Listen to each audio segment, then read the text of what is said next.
नमस्कार बंधुओं। गीता ज्ञान महान है, भारत की पहचान है। हम सब श्रीमद् भगवत गीता स्वाध्याय के द्वारा अपने जीवन का मार्ग ढूंढने का प्रयास कर रहे हैं।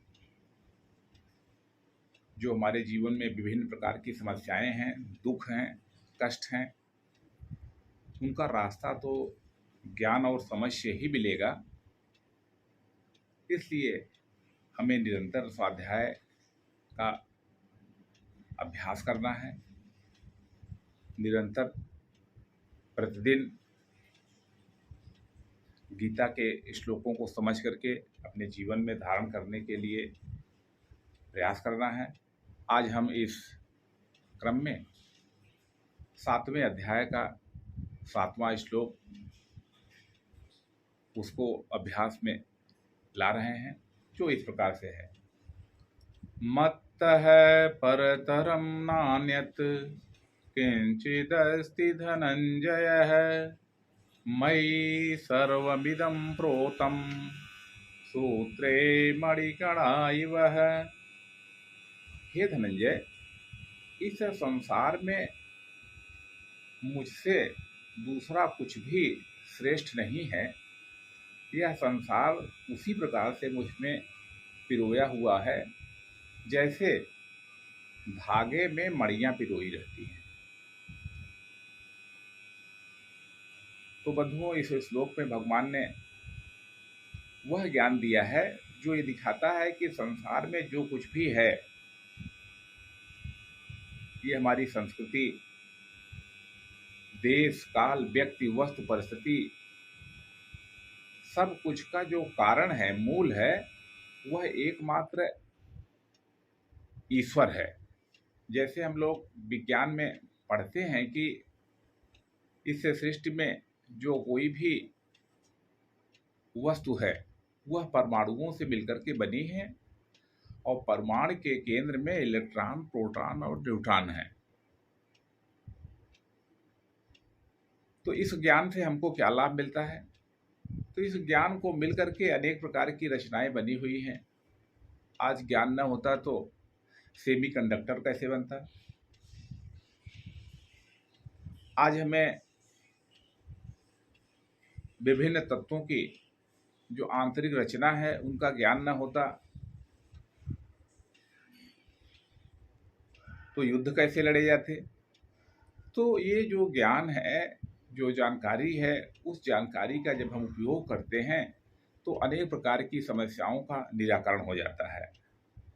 लेकिन हम इस ज्ञान को समझ नहीं पाते हैं, क्योंकि यह जो ज्ञान है, दो प्रकार की भगवान की जो प्रकृतियां हैं, परा और अपरा। तो एक चेतन है, चेतन के द्वारा जाना जाता है, और जो अचेतन है या जिसमें शक्तियां सुप्त हैं, उनको जानने के लिए मानसिक स्थिरता की जरूरत पड़ती है और आंतरिक शांति की जरूरत पड़ती है। तो जब हम इस आंतरिक शांति और मानसिक स्थिरता का अभ्यास करते हैं और इस ज्ञान को धारण करते हैं तो हमारे जीवन में अनेक प्रकार की समस्याओं का निराकरण अपने आप होने लगता है। बंधुओं, रेगिस्तान की मृगमरीचिका के बारे में हम सबने सुना है, लेकिन चूंकि पशु और जंगली जानवर, रेगिस्तान में रहने वाले जो जीव हैं, उनको इस बात का ज्ञान नहीं होता है कि यहाँ पर पानी है, और वे पानी की तलाश में भटकते रहते हैं। जबकि वो तो कहा ही गया है कि ये मृगमरीचिका है। केवल आभासी जल वहाँ पर दिखाई पड़ता है, वास्तविक जल कुछ भी नहीं होता है। और ये जो मृगमरीचिका बनी हुई है, उसका कारण क्या है? तो उसका कारण सूर्य ही है। अगर सूर्य न होता तो मृगमरीचिका नहीं बनती। उसी प्रकार से हमें अगर वास्तविक ज्ञान है, जीवन की समझ है, और सभी समस्याओं की जड़ में हम उस बात को देखते हैं कि वो जो चैतन्य है, आप देखिए विभिन्न प्रकार की बीमारियां होती हैं, तो अनेक बीमारियों की जड़ में हमारा मन ही है। अगर हमारा मन प्रसन्न नहीं है तो हमारा शरीर भी कभी स्वस्थ नहीं रह सकता है। हमारे शरीर में अनेक प्रकार के जो रसों का श्रवण हो रहा है, स्राव हो रहा है, उनके कंट्रोल करने में मन की बड़ी भूमिका है। अगर हमारा मन दुखी है, अगर मन हमारा परेशान है, यदि हमारा मन परिस्थितियों से परेशान है तो हमारा शरीर भी बीमार पड़ जाएगा।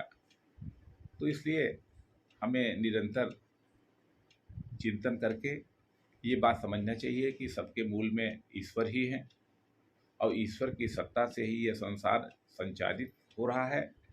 अगर कोई व्यक्ति इस सत्ता को जान लेता है तो हर चीज़ जान लेता है। यही बात हम लोगों को ध्यान में रखना चाहिए।